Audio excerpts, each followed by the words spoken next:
What's up, everybody? Bill Tendo here. Go ahead and hit that like and subscribe button. We're going to do a real short video today on DK Oldies and how they acting up on Facebook and Twitter. Now, I didn't grab all the screenshots, but, hey, is what it is. These guys are definitely desperate for attention, as always. And I know that sounds weird because now I'm making a video for attention about them being desperate for attention. But their post on DK Oldies is, when you're looking to buy rare games, counterfeits all over the place. Sometimes you think you're finding a great deal, but if you don't know what to look for, it can be easy to get scammed by fake games. When you shop at DK Oldies, you can rest assured knowing the game you're buying is 100% authentic. No counterfeits or reproductions ever. Now, for those of you that don't know, one of my best buddies is the world famous Quest64 official on Twitter, who has the official account for the Nintendo 64 game Quest64, which is why I tend to make Quest64 content, because he is my friend and I really just make Nintendo 64 comment to amuse him, because hey, isn't that what friends do, right? So he's got a decent following on there. But DK Oldies had also made another post earlier today saying, and also Quest64 Quest guy was doing this while I was doing the exact same thing on Facebook, pretty much. As a matter of fact, he called me to tell me I got a number wrong on my comment. Anyway, they have our rare game sale is live. Take 20% off our entire rare game category when you use the code WIN at checkout. Now, what Quest64 official wrote was top 15 selling Nintendo 64 game, 3 million plus copies sold, rare game. If you were using a picture of the gray, not for resale Majora's Mask, I could understand, but in this case, it seems like you're using the word rare to drive up prices. Now, what he said here is fully accurate, and more of what my statement on their Facebook of the same thing was. They sold 3.3 million copies. To be exact, it's the 12th best-selling Nintendo 64 game. And, that in order to understand games, rare and valuable are not always the same thing. Majora's Mask is valuable because it's popular. Like a Pokemon game, there are, something like 8 million copies of Pokemon Black for DS. But the game is still $120. Because it's a popular game. It's by no means rare. So Majora's Mask is not rare. It's far from rare. It's just popular.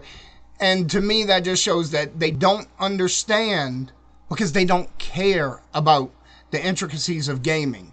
They just say rare because it's expensive. Those are two different things. For example, I import from Japan a lot, and I just got a copy of Winback 64 for Nintendo 64 released in Japan in a shipment. And I knew it was coming, and I'm very excited about it, because Winback is only like a $20 game in America. However, it's super rare to find the Japanese version. I've been importing from Japan for 3 to 5 years now on a weekly basis, and this is the first copy I've ever gotten, because you just don't see it. But it's only worth $35, just barely more than an American copy. Some people pay the same amount for them. So, $20 to $35, they're in the same range. But it's extremely rare. It's just not valuable. So there's a big difference between being rare and being valuable. They're not the same thing. And, excuse me, if we roll right back up to the top here where they say, when you shop at DK Oldies, you can rest assured knowing the game you are buying is 100% authentic. No counterfeits or reproductions ever. And let me move my head so you can see that it's in all caps. None ever. Now, the comment right under Quest64 official is Guy Noir 1138. I like you guys and order from you often, but I definitely got a counterfeit game from you. At the very least, the label was fake. You handled the situation well, but please be a little more careful. By the way, I also want to point out that Quest 64 official here has ratioed, even if by a small amount. DK Oldies post has 10 likes, whereas Mikey Mike got 18. So, I mean, it's a small ratio, but it's still a ratio. Am I right? Am I right? Anyway, I don't like DK Oldies. I think they're bad for the community. They're bad for buyers. They're bad for collectors. They're bad for other sellers. They are bad for everyone. They do not contribute anything to the community. They just take from it. And they don't even bother to educate themselves. They don't know counterfeit games. They say they do, but they don't. This guy got a counterfeit game from them. They have videos of their owner, Drew Steimel, breaking a rare Chinese Game Boy because he said it was fake, and they showed it on camera, and it was rare. It's very rare because of Chinese laws and stuff. There were very few of them ever made, but they don't know the difference most of the time unless it's a very obvious fake. They just want to take your money. They don't care about you.